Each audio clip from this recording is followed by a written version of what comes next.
Un jour, la sœur la femme de mon père passe. Elle me dit que c'est toi l'enfant de David. J'ai dit oui. Tu es arrivé quand? Tu es venu quand du Cameroun? Tu avais déjà ton père? Après, je lui ai glissé un papier. Je ne vais pas bien. Dis à papa que je ne vais pas bien, je veux rentrer. Je veux être avec lui. Je ne mangeais pas. 7 garçons m'attachaient avec des chaînes et on me tapait. Parce que moi, je sortais, j'étais vraiment têtu. Je sortais pour aller me balader parce que je me voyais comme si j'étais en prison. Et quand je rentrais, tout le monde m'attachait et on me tape. Leur propre neveu. Et ce que j'ai vécu, en fait, je suis un survivant, en fait. Sinon, je serais déjà mort depuis, je te jure. Et moi-même, je me demande même parfois comment j'ai fait pour... Mais je pense que quand on grandit, beaucoup de choses changent. Quand on grandit, beaucoup d'idées viennent, on rencontre aussi beaucoup de personnes. Mais j'ai beaucoup souffert.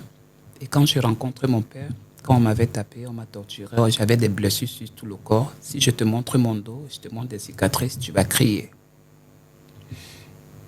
Et pour moi, j'ai dit que comment on peut être dans une famille et puis tu oses faire ça à l'enfant de ta sœur ou de ton frère. C'est impossible. On est là pour lui donner une éducation et non pas pour détruire. Les enfants sont précieux. Pourquoi moi, on ne m'a pas donné cette chance? Alors c'est comme ça qu'on me tape un jour. Mon père vient donc me voir à la maison. Les Camerounais disaient que tu as abandonné l'enfant depuis, on ne te donne pas l'enfant. Donc il ne voulait pas le rendre. Il ne voulait pas que tu partes avec lui. J'ai seulement causé avec lui. Là, il me dit, ne t'inquiète pas, je vais m'en occuper.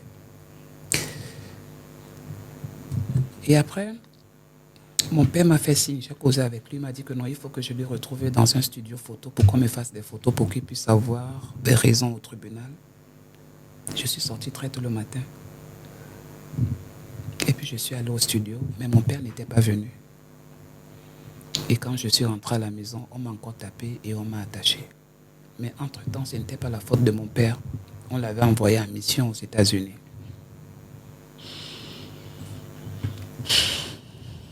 Alors, on fait alors le coup avec ma belle-mère. Il fallait que je m'enfuis de chez mes parents maternels pour que ma belle-mère me reprenne et m'amène maintenant chez mon père. Parce que mon père était connu beaucoup aussi. Il était chrétien, catholique. Comme ça que je me suis enfui. On m'a amené chez mon père, chez la troisième femme à mon père, avec qui mon père vivait en fait. Mm-hmm. C'est la deuxième femme parce que ma mère était la première. Il y a eu une autre. Oui. On est arrivé là-bas, il y a eu un peu de complications. C'est un grand garçon, on ne le connaît pas. Oui, Voilà. oui. Quelle éducation que je vais lui donner? C'était mieux que son père soit là pour que son père l'amène lui-même. Mais madame, regardez-le, regardez son corps. C'est votre sang. Comme ça qu'elle accepte. Comme c'était en novembre, en décembre, papa vient, ou en janvier, quelque chose comme ça. Mais je ne fais que 26 jours avec lui. Lui aussi, on l'avait empoisonné, il était mort. Mais, Ouais.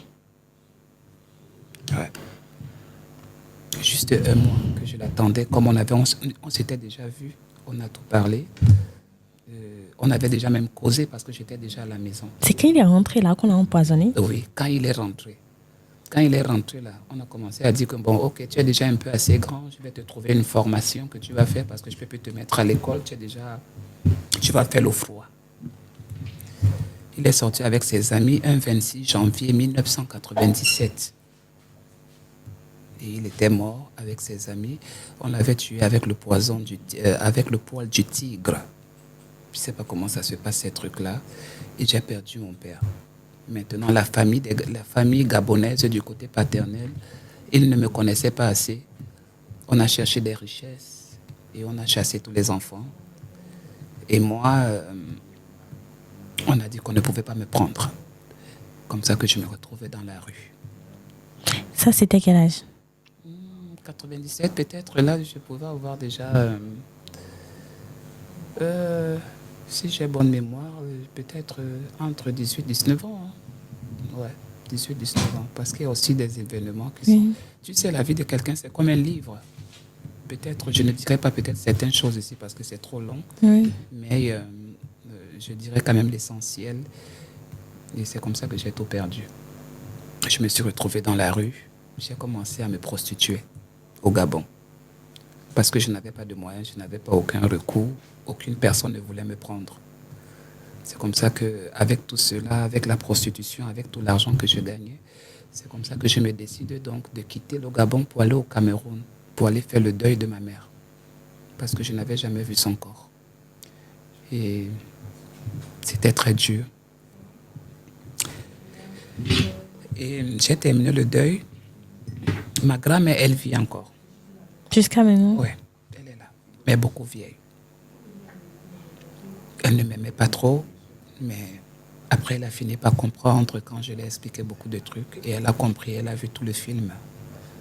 Et elle a dit à tout le monde le jour du deuil qu'elle ne peut pas me rejeter. Je suis son sang, sa fille n'est plus là et c'était sa fille unique. Et elle a dit devant tout le monde qu'elle demande pardon parce qu'elle m'a détesté toute la vie parce que j'étais gay. Et elle m'a embrassé devant tout le monde et puis on s'est séparés. Je lui ai laissé de l'argent, je lui ai dit que je pars en aventure. En aventure que je suis parti, j'ai traversé le Cameroun, Niger, Nigeria, Algérie, Maroc. Et du Maroc, j'ai fait là-bas 5 ans. Et après, plus tard, je viens aux États-Unis. C'est comme ça que la vie, c'est comme ça que toute ma vie s'est passée. J'ai tout perdu.